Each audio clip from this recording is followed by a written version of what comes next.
Hello friends, எல்லோரும் எப்படி இருக்கீங்க? நல்லா இருக்கீங்களா? இன்றைக்கி உங்களுக்காக ஒரு 10 தமிழ் வாக்கியங்கள் கொண்டு வந்திருக்கேன். அதை எப்படி இங்கிலீஷில் சொல்லலான்ட்டு பார்ப்போம். அதற்கு முன்னாடி நம்மளோட சேனலில் இப்போ தான் ஃபஸ்ட் டைம் வீடியோ பார்க்குறீங்க அப்படின்னா மறக்காமல் சப்ஸ்கிரைப் பண்ணிவிட்டு பாருங்கள். அப்படி இந்த வீடியோவை ஸ்கிப் பண்ணாமல் முழுமையாக பார்த்துட்டு வீடியோ பிடிச்சிருந்தா மட்டும் ஒரு லைக் பண்ணிக்கோங்க, சரியா? வாங்க வீடியோக்குள்ளே போகலாம்.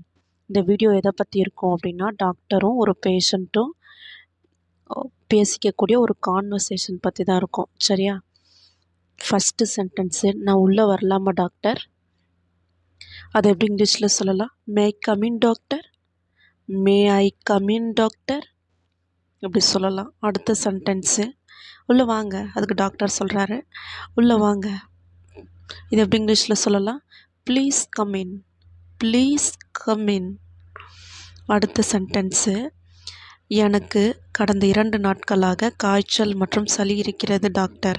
யார் சொல்கிறா? பேஷண்ட் சொல்கிறாரு. என்னென்னா 2 நாளாக எனக்கு காய்ச்சலும் சளியும் இருக்குது டாக்டரு அப்படின்னு சொல்கிறாரு. யார்? பேஷண்ட் டாக்டர்கிட்ட சொல்கிறாரு. இது எப்படி இங்கிலீஷில் சொல்லலாம்? I have a fever and cold. ஃபீவர்னால் உங்களுக்கு தெரியும், ஜுரம். கோல்டு அப்படின்னா சளி. Okay. For the last 2 days doctor. I have a fever and cold for the last 2 days doctor அப்படின்னு சொல்கிறாரு. அடுத்த சென்டென்ஸு, சரி வாங்க உங்களோட டெம்பரேச்சரை செக் பண்ணி பார்க்கலான்னு சொல்கிறாரு. ஓகே. இது எப்படி இங்கிலீஷில் சொல்லலாம் அப்படின்னா, okay, let me check your temperature, let me check your temperature. உங்கள் டெம்பரேச்சரை செக் பண்ணி பார்ப்போம், வாங்க. அடுத்த சென்டென்ஸு, உங்கள் டெம்பரேச்சர் கொஞ்சம் அதிகமாக இருக்குது, ஆனால் பிரச்சனை இல்லை. என்ன சொல்கிறாங்க அப்படின்னா, உங்கள் டெம்பரேச்சர் கொஞ்சம் அதிகமாக இருக்குது, ஆனாலும் பெரிய பிரச்சனை கிடையாது அப்படின்னு சொல்கிறாரு டாக்டர். இது எப்படி இங்கிலீஷில் சொல்லலாம்? Your temperature seems a little high but no problem. Tablet எடுத்தால் எல்லாம் சரியாக போயிடும், சரியா? அடுத்த சென்டென்ஸு, டெம்பரேச்சர் எவ்வளோ ஜாஸ்தியாக இருக்குது டாக்டர். யார் கேட்குறா? பேஷண்ட் கேட்குறாங்க. டெம்பரேச்சர் எவ்வளோ அதிகமாக இருக்குது டாக்டர் அப்படின்னு கேட்குறாங்க. அதை எப்படி இங்கிலீஷில் சொல்லலாம்? How high is the temperature doctor? How high is the temperature doctor? ஓகேவா? டெம்பரேச்சர் எவ்வளோ ஜாஸ்தியாக இருக்குதுன்னு கேட்குறாரு பேஷண்ட்டு. அடுத்த சென்டென்ஸு, அதிகமாக இல்லை, ஆனால் இப்போ 99.5 டிகிரி இருக்குது இப்போது அப்படின்னு சொல்கிறாரு. அதை எப்படி இங்கிலீஷில் சொல்லலாம்? It's not too high, 99.5 degree இருக்குது அப்படின்னு சொல்கிறாரு.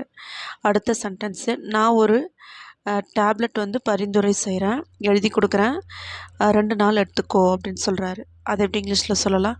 ஐ am prescribing a tablet for you. நான் டேப்லெட் எழுதி கொடுக்குறேன், பரிந்துரை செய்கிறேன், அந்த டேப்லெட் எடுத்துக்கோ 2 நாளைக்கு. Please take it for 2 days. அதான் 2 நாளைக்கு எடுத்துக்கோ அப்படின்னு சொல்கிறாரு. அடுத்த சென்டென்ஸு, இந்த மருந்தை நான் எப்படி எடுத்துக்கணும் டாக்டர் அப்படின்னு கேட்குறாரு. யார்? பேஷண்ட் கேட்குறாங்க. இது எப்படி இங்கிலீஷில் சொல்லலாம்? How to I have to take this medicine doctor? How to I have to take this medicine doctor? ஓகேவா? அடுத்த சென்டென்ஸு, தினமும் 2 டேப்லெட் காலை மற்றும் இரவு சாப்பிட்டதுக்கப்புறம் எடுத்துக்கோங்க அப்படின்னு சொல்கிறாரு. தினமும் 2 டேப்லெட்டு எடுத்துக்கணும், காலையில் 1 மற்றும் சாயங்காலம் 1 எடுத்துக்கோங்க, நைட்டு 1 எடுத்துக்கோங்க. அதை எப்படி இங்கிலீஷில் சொல்லலாம்? Daily 2 tablets morning and night after the food. ஓகேவா? சாப்பிட்டதுக்கப்புறம் காலையில் சாயங்காலம் டேப்லெட் எடுத்துக்கணும், மொத்தமாக 2 டேப்லெட் எடுத்துக்கணும், சரியா? அடுத்த சென்டென்ஸு, நன்றி டாக்டர், தேங்க்யூ டாக்டர். அவ்வளோதான்ப்பா இந்த வீடியோ பிடிச்சிருந்துச்சு அப்படின்னா ஒரு லைக் பண்ணிக்கோங்க. அண்ட் இதே மாதிரி அடுத்த ஒரு 10 தமிழ் வாக்கியங்களோட உங்களை நெக்ஸ்ட் வீடியோவில் சந்திக்கிறேன். அதுவரையும் டாட்டா, பை பாய்.